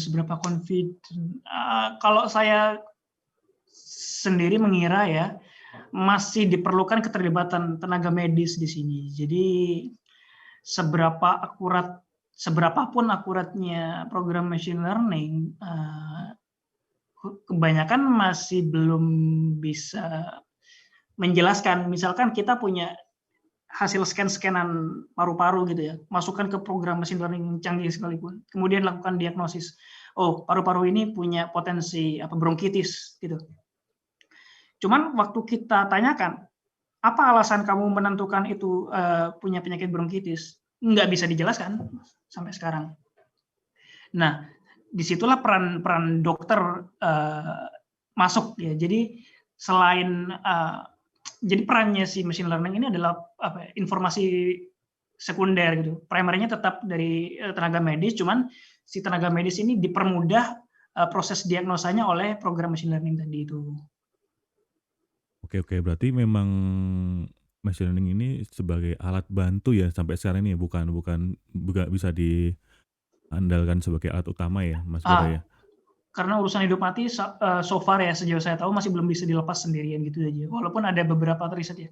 Tahun 2018 kalau nggak salah timnya Andrew Ng dan kawan-kawan cukup populer di dunia medical imaging. Dia membuat program yang sangat akurat gitu ya untuk mengklasifikasi. Memang akurat benar, cuman masih dalam tahap riset ya. Karena kalau kita nyebut kata akurat sekalipun, itu kan akurat berdasarkan data ujinya kan. Kalau data ujinya akurat dalam artian prediksinya benar 100% dari 100 data, ya udah berarti tingkat kebenarannya dia itu relatif terhadap 100 data. Sementara kan pasien itu nggak cuma ada 100 orang kan ya.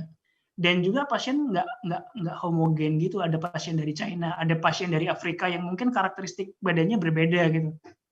Bisa aja hasilnya beda.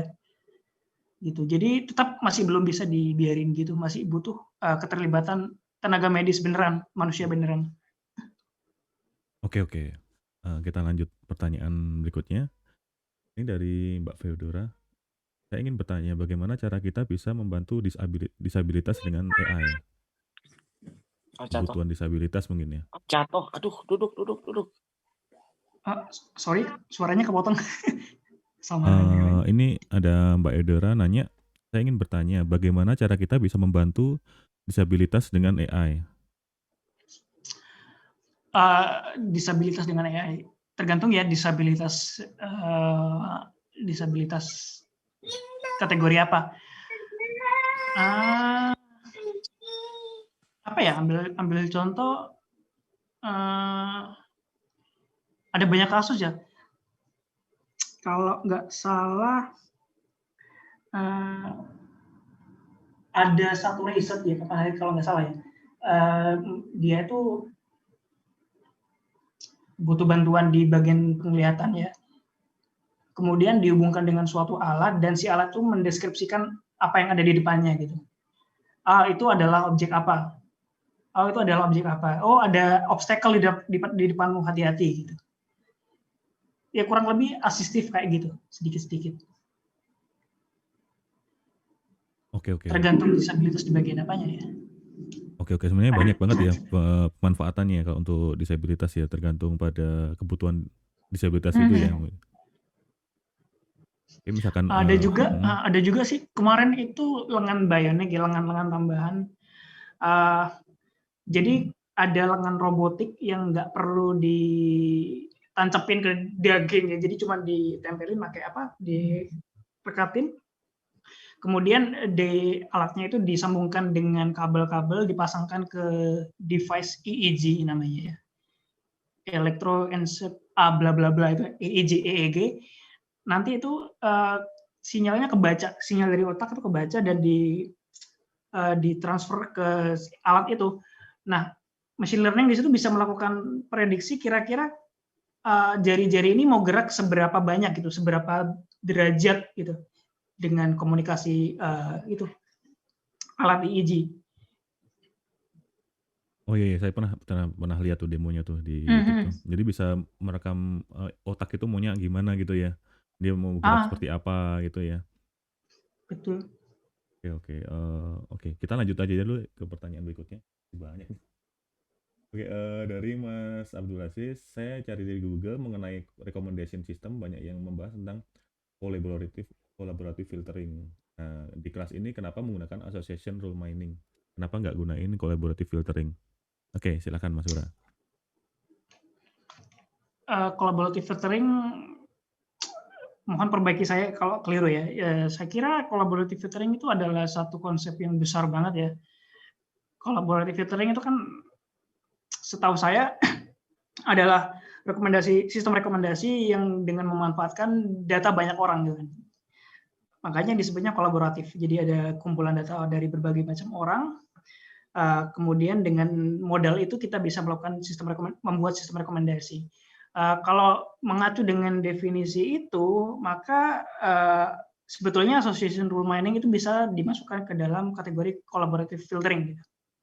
Karena kita ambil contoh data transaksi di satu toko gitu ya, yang belanja di toko itu kan nggak cuma satu orang aja, jadi ada banyak orang yang melakukan transaksi, dan dari data yang direkam kita bisa membuat suatu rekomendasi gitu kan.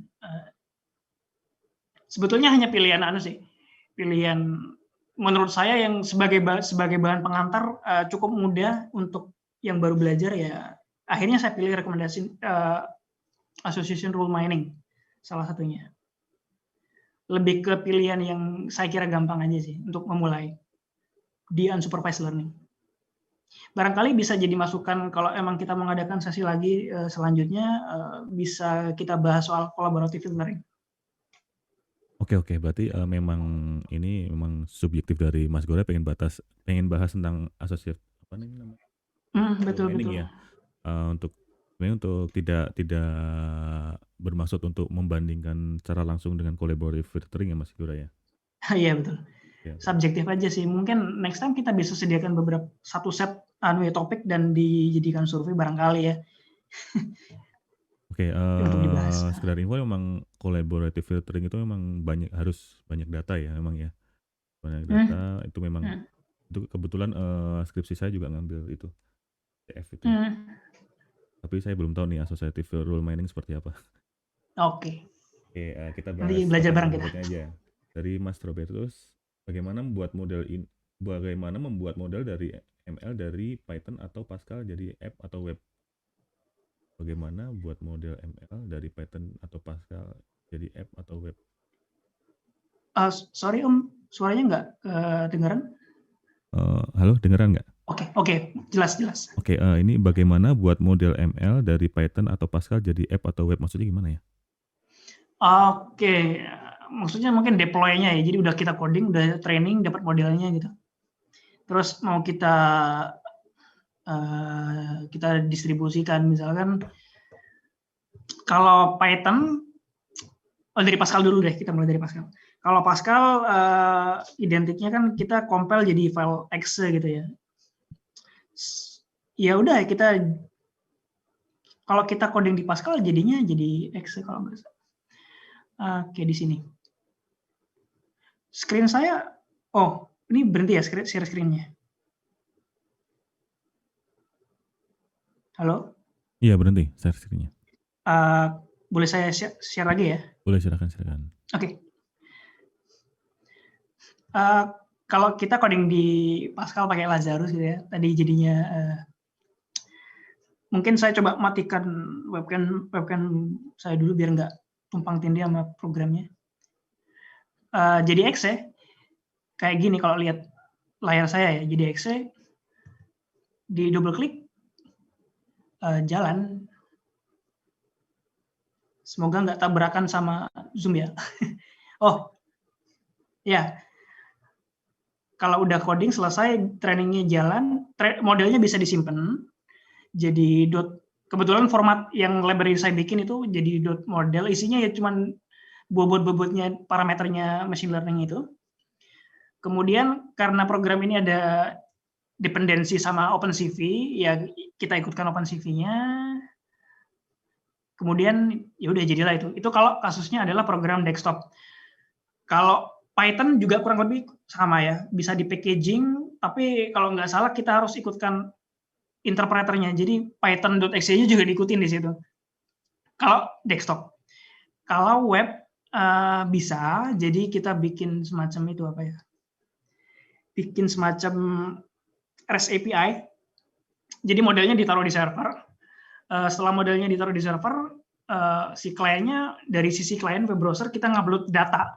Kemudian setelah ngupload data, ditaruh ke endpoint-nya backend itu, ya udah setelah masuk ke server dilakukan proses prediksi. Kemudian hasilnya dikembalikan ke user kayak gitu. Tentunya nggak bisa real time ya kalau kayak gitu. Mungkin ada solusi lain yang real time, cuman saya masih belum punya wawasan. Oke, lanjut ke pertanyaan berikutnya dari Mas Dedi. Mas Gora, untuk menentukan atribut suatu model caranya gimana ya? Atribut suatu model, Caranya gimana? maksudnya bagaimana ya? Oke, Kalau boleh tahu. mungkin Mas Dedi diperjelas saja ya di chat berikutnya ya. Lanjut dulu ke Mas Febri. Masalah deteksi wajah, misal untuk absensi wajah, apakah bisa absennya diakali dengan men-scan foto kita? Kan sama capture kameranya hasilnya JPG atau BMP. Oh, ini maksudnya bisa dikelabui apa enggak dengan foto gitu ya? Oh iya. Oke, menarik. Tentu bisa, sangat bisa. Apalagi kalau datasetnya adalah data image RGB doang ya. Wah ya, Python menang. Kembali ke pertanyaan. Kalau datanya berupa wajah, misalkan saya yang tampilkan tadi, dataset. Contohnya kan wajah saya tadi, saya selfie aja ya. Jadi RGB image, kemudian di translate jadi dataset gitu. Ya bisa aja dikelabui. Misalkan ada orang pakai foto saya gitu masuk gitu, ya kecatat saya masuk ke presensi. Bisa aja. Cuman ini kan bisa diatasi lagi. Kalau Mas pernah dengar yang namanya depth kamera. Jadi kamera nggak cuma nangkap citra RGB, nggak cuma nangkap JPG, PNG, tapi juga menangkap kedalaman namanya depth kamera, kedalaman wajah, kelihatan konturnya. Nah, kalau kita masang kertas foto depan ini kan kelihatan rata gitu kan ya. Kalau pakai depth kamera kelihatan konturnya. Nah, itu bisa jadi input tambahan. Jadi nggak cuma informasi warna, tapi juga kedalaman. Jadi kontur wajahnya kelihatan. Oke, berarti Dan itu nggak bisa dikelabui. Berarti memang kalau saya simpulkan kalau dalam absensi seperti ini jangan serta-merta memakai ML sebagai sumber utama ya Mas Gora ya. Harus dengan misalkan dengan face recognition atau gimana gitu ya. Jadi kita mendeteksi pergerakan objek misalkan gitu ya. Betul, karena apa ya? ML machine learning bukan solusi tunggal semua permasalahan ya. Bahkan untuk ini ada solusi yang lebih baik lagi. Ya. Bukan hanya karena orang-orang pakai machine learning maka kita juga harus ikut machine learning, ya nggak gitu juga kan ya. Kita harus pahami juga permasalahannya apa, potensi celahnya ada di mana, kan kita juga harus tahu, baru kita putuskan pakai machine learning apa enggak. Kalau kasusnya presensi ini, ya sebaiknya kalau nggak ada alat yang baik, maksudnya kalau modelnya cuma kamera doang, ya jangan dipakai. Nanti dikelabui sama mahasiswanya atau siswanya. Oke. Mungkin ini mirip sama seperti iPhone ya. iPhone dipakai sekarang itu dia jadi face recognition-nya itu sampai dia tuh bikin sensor sendiri. Nah, dia mendeteksi kontur wajah, jadi flat atau enggak. Jadi dia nggak bisa dikelabui oleh foto. Itu mungkin bisa jadi pandangan ya. Jadi nggak serta-merta terus chip ML-nya sendiri yang bekerja, tapi ada aspek lain yang digunakan ya Mas Gora ya untuk pendeteksian di awalnya. Oke, kita lanjut ke pertanyaan berikutnya. Dari Mas Ferry. Pengenalan wajah bermasker atau tidak yang tadi ditampilkan pakai bahasa apa ya? Jika Pascal pakai deteksi wajah masker atau pakai metode apa? Tadi pakai Pascal. pakai Pascal. Metodenya pakai jaringan saraf tiruan. Jadi saya buka ini ya.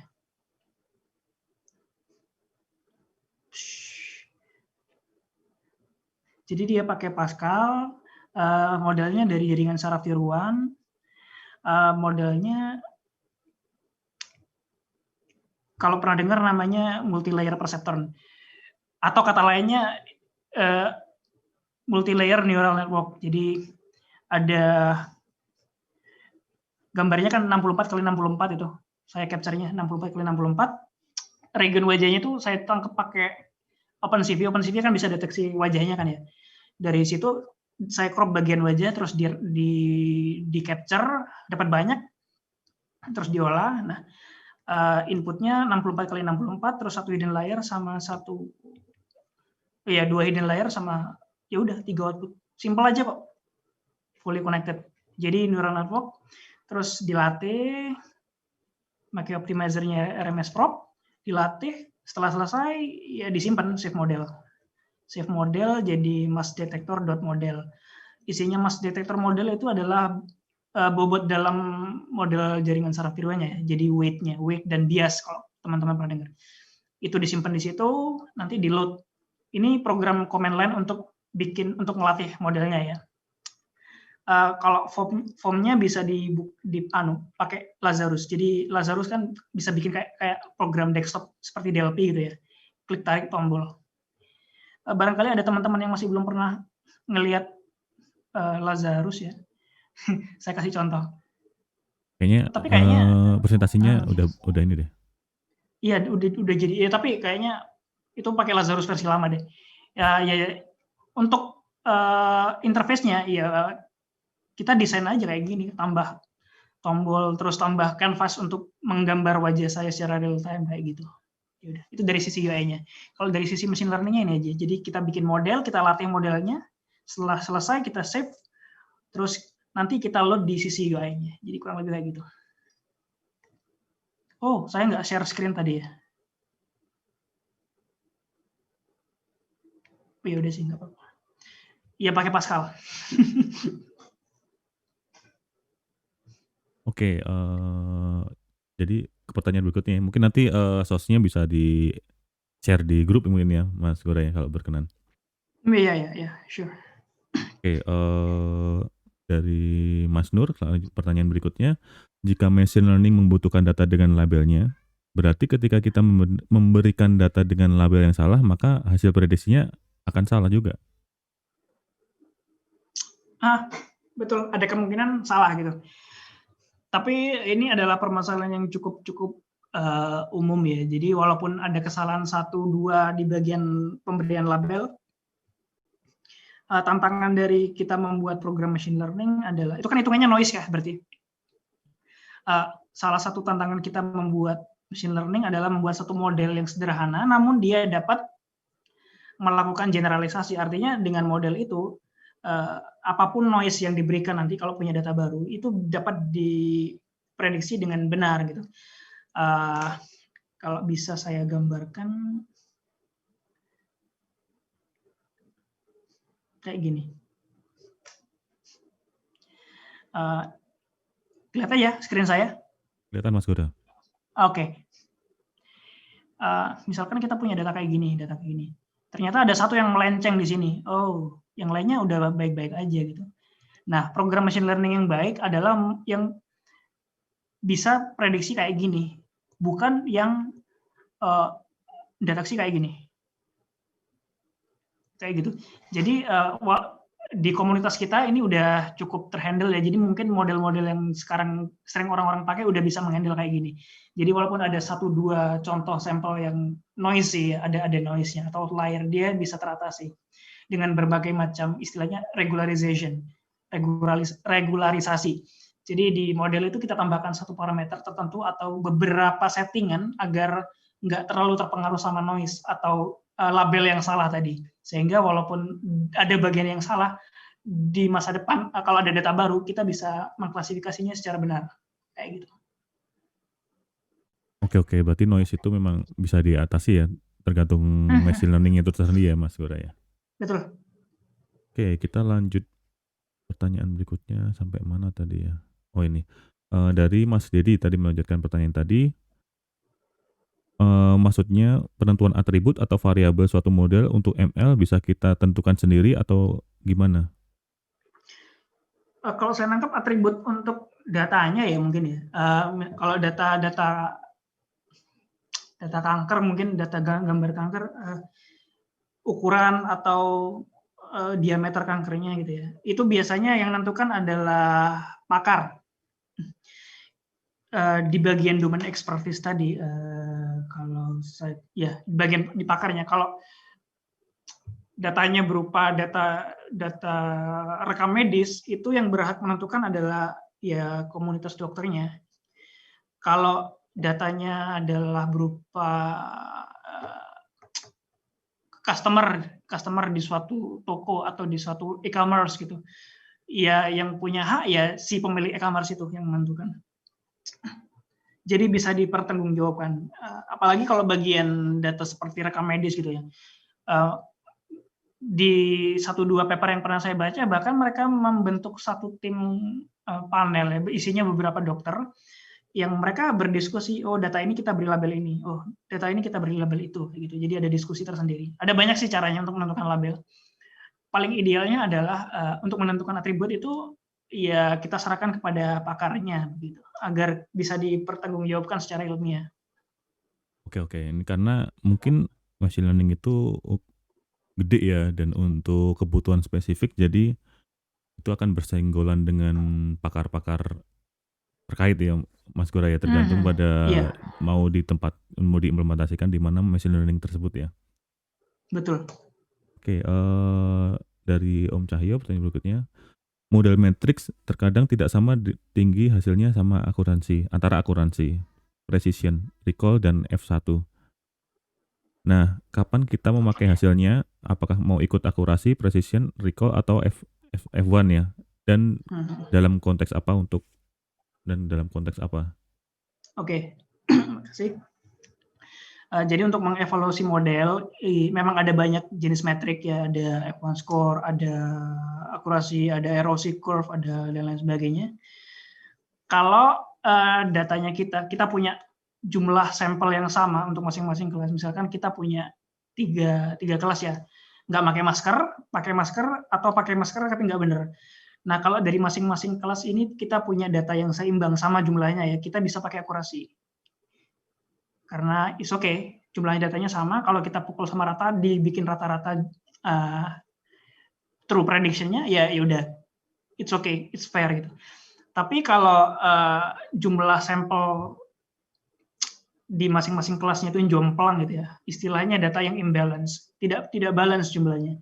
Nah disitulah saat akurasi itu udah nggak terlalu bisa kepakai lagi, karena kalau kita pukul sama rata, padahal ada satu kelas yang sampelnya katakanlah ekstrim, cuma ada satu doang, yang lainnya ada banyak gitu, yang nggak bisa kita pakai akurasi kan. Akurasi itu kan proporsi jumlah prediksi yang benar dibagi dengan jumlah total data ya. Kalau ada satu aja kelas yang cuma punya satu sampel gitu, nggak adil berarti akurasi. Nah di situ F1 score bisa kita pakai. Jadi F1 score itu ngitungnya per kategori, jadi per kelas gitu, dengan rumus tertentu ya. Nah di situ kita bisa memberikan pembobotan. Jadi evaluasi angka skor yang kita peroleh itu lebih fair gitu. Kalau precision recall itu juga ada konteksnya ya. Biasanya precision recall itu kepake kalau kelasnya cuma ada 2. Binary classification, true or false, atau kanker atau tidak kanker, atau lain sebagainya gitu. Silakan koreksi saya kalau ada keliru. Oke, lanjut ke pertanyaan berikutnya, tinggal dikit nih.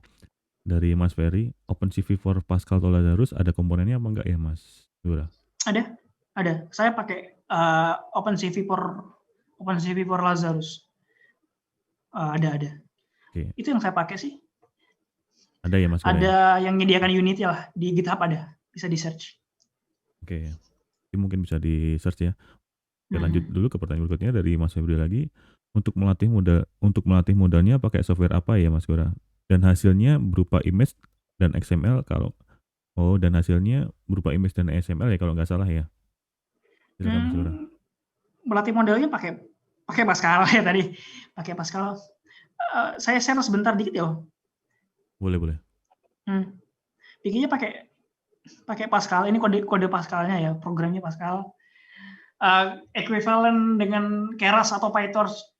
Ya, data inputnya adalah image yang saya prosesin jadi CSV. Wajah saya diratain ya, bukan wajahnya diratain, wajahnya diambil datanya dijadikan satu vektor panjang untuk satu sampel. Ada banyak sampel wajah saya, terus dijadiin CSV, terus dilatih neural network-nya. Terus setelah dilatih, disimpan. Hasilnya itu model-model yang berisi angka-angka. Hasilnya saya taruh di sini. Nah, ini kalau nggak salah kelihatan. Hasilnya adalah bobot dan bias yang disimpan dalam model ini. Nanti akhirnya yang dikasihkan ke user ya, kalau programnya udah jadi ya ini. XC-nya jadi, XML ini yang dibutuhkan sama OpenCV ya. Jadi OpenCV butuh XML untuk mendeteksi code region di wajah, kotak di wajah itu. Yaitu. Jadi ini yang dibutuhkan OpenCV. Ini program jadinya, XC-nya, terus modelnya ini ya hasil trainingnya tadi. Image kita jadikan input buat training model, modelnya udah jadi ya, udah pintar gitu. Kita save dalam bentuk ini model.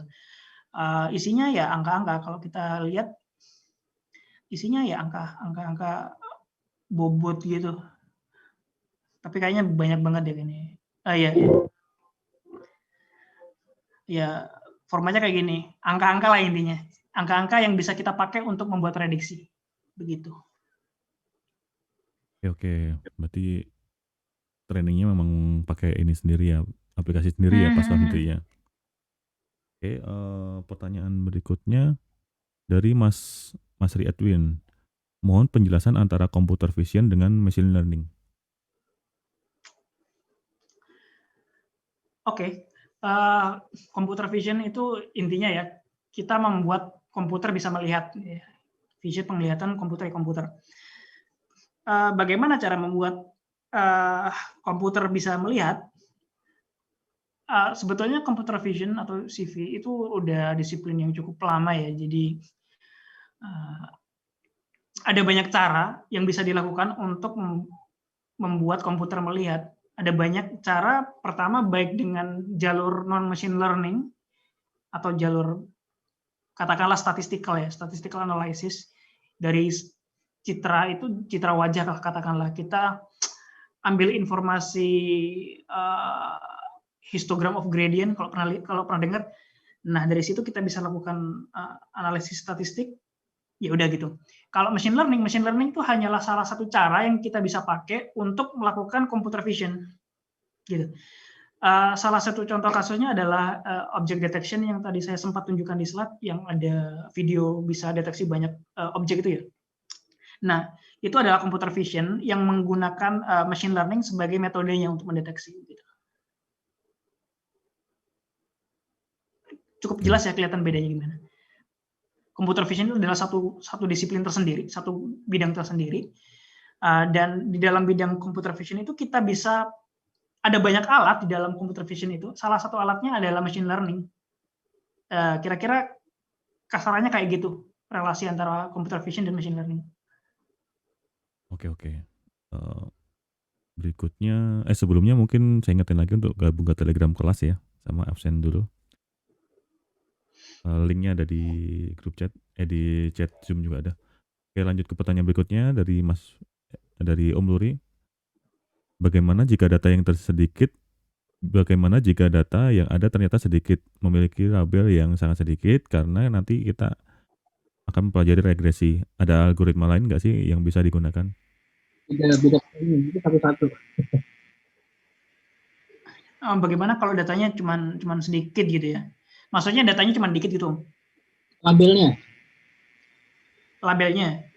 Kita punya data banyak, tapi ternyata tidak semua memiliki label.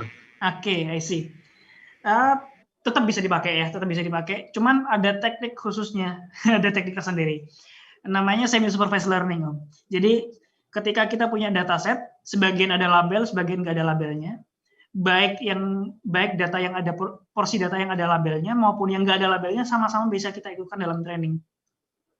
Nah, itu ada sendiri cara pemrosesannya. Sehingga walaupun data yang ada labelnya sedikit gitu ya, tapi kita juga punya sampel yang nggak ada labelnya, tetap kita bisa menghasilkan model yang cukup akurat kayak gitu. Itu istilahnya semi supervised learning. Semi supervised, oke. Jadi supervised iya ada labelnya, unsupervised juga iya, ada data yang nggak ada labelnya, dikawinkan jadi semi supervised learning. Labelnya tetap seperti biasa ya waktu kita di supervise ya. Iya, labelnya seperti biasa. Cuman ada istilahnya ada regularisasi tersendiri ya. Porsi data yang nggak ada labelnya ini kita proses demikian rupa nanti sehingga mempengaruhi proses trainingnya. Jadi kita nggak cuma mempertimbangkan data yang ada labelnya, tapi data yang nggak ada labelnya ini juga kita perhitungkan baik dari strukturnya gitu, dari apanya sehingga model yang dihasilkan walaupun nggak sebagus, nggak seideal yang fully supervised, tapi setidaknya dia cukup oke lah untuk prediksi. Oke. Cukup menarik, bagus. Makasih. Sama-sama. Om Bigor? Oke, halo. Pertanyaan.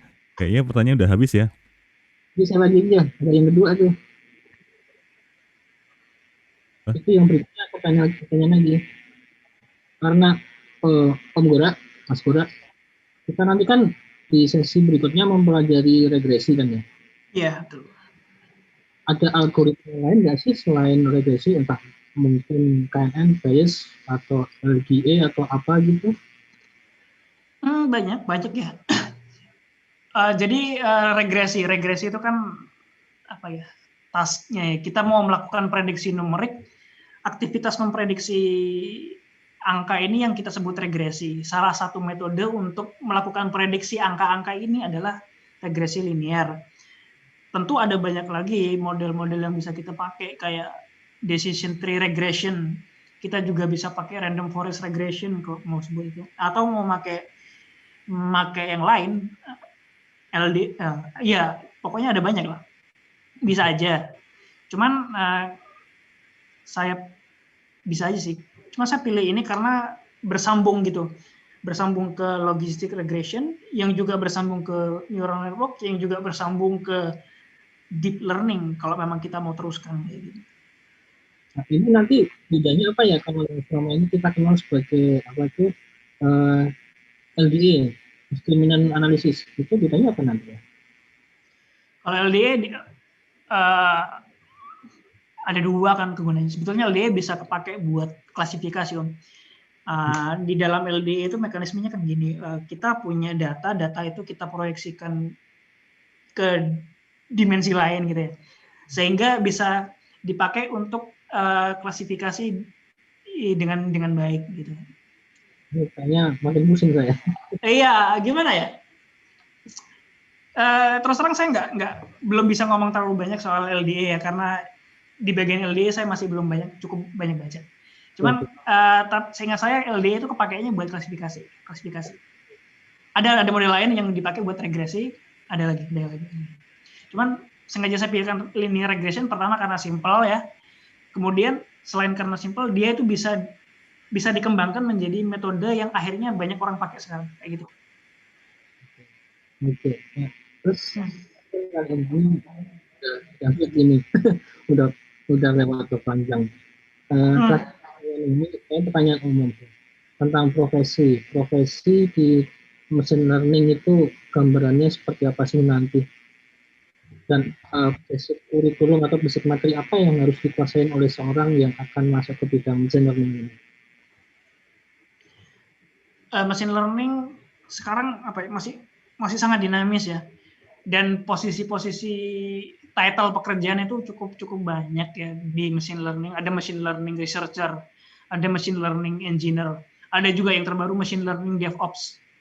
Jadi setelah modelnya dilatih, kita deploy kan ya. Deploy kan nggak bisa ditinggalin begitu aja. Kita harus juga memantau itu bagaimana dia ditaruh di suatu infrastruktur itu. Ada banyak. Yang perlu dikuasai ya tergantung kita mau di bagian mana. Kalau kita mau di bagian machine learning engineer-nya ya, atau katakanlah kita adalah orang yang punya posisi untuk bikin model ya fundamental seperti matematika, statistik, kalkulus gitu ya, aljabar linear, itu penting. Karena poin dari machine learning itu adalah akurasi performa model. Kemudian ada juga machine learning DevOps, yaitu si DevOps ini juga harus tahu bagaimana cara machine learning kerja, karena dia punya cara kerja sendiri yang agak berbeda. Jadi kan dia sangat komputasinya sangat intensif kan. Jadi ambillah contoh neural network gitu. Satu kali prediksi neural network, dia bisa melakukan beberapa kali perkalian matriks yang cukup gede datanya, misalkan data wajah gitu kan. Nah, kan sistem kita juga harus cukup stabil tuh di server. Nah, itu perlu dimonitor. Itu yang ada yang namanya machine learning DevOps. Nah, ini kasarnya kayak gitu. Bukan hanya mendevelop sistem aplikasi web biasa, tapi DevOps untuk khusus tentang satu lagi nih, masih kaitan sama profesi. Background saya kan developer. Banyak teman-teman di sini mungkin developer atau programmer tanpa ada basic tentang matematikanya. Ya kemudian kalau ngitung 1 tambah 1 oke lah, tapi kalau hitung matrik saya pikir-pikir ini. Apakah jadi satu kewajiban seorang developer itu mesti tahu tentang matematiknya atau bisa tinggal pakai tools saja? Demikian juga sebaliknya, misalkan saya tahu matematika, tahu tentang data science, apakah wajib juga mengetahui tentang programming? Menarik, challenging ternyata. Sama-sama harus tahu, jadi cuman porsinya aja yang beda ya. Jadi kalau sebagai developer dan emang mau naruh fitur machine learning di programnya, ya kalau kerja sendiri ya sedikit banyak harus tahu, tapi idealnya ya hire machine learning engineer. Kabar-kabar kalau butuh. Ya. Butuh bola nih, mau hire. Ya sedikit banyak nggak harus ya, cuman secara umum walaupun konsepnya harus dapat juga ya. Emang perkalian matriks katakanlah sebagai contoh ya. Ya setidaknya tahu lah apa yang terjadi kalau matriks ini dikalikan ini, outputnya jadi kayak gini. Itu urusannya komputer yang hitung gitu kan. Cuman kita punya gambaran besar kira-kira kalau inputnya kayak gini, outputnya akan kayak gini. Kemudian kalau kita atur parameternya kayak gini, akurasinya juga akan berubah kayak gini kayak gitu. Nah, hasilnya bisa kita integrasikan ke software kita.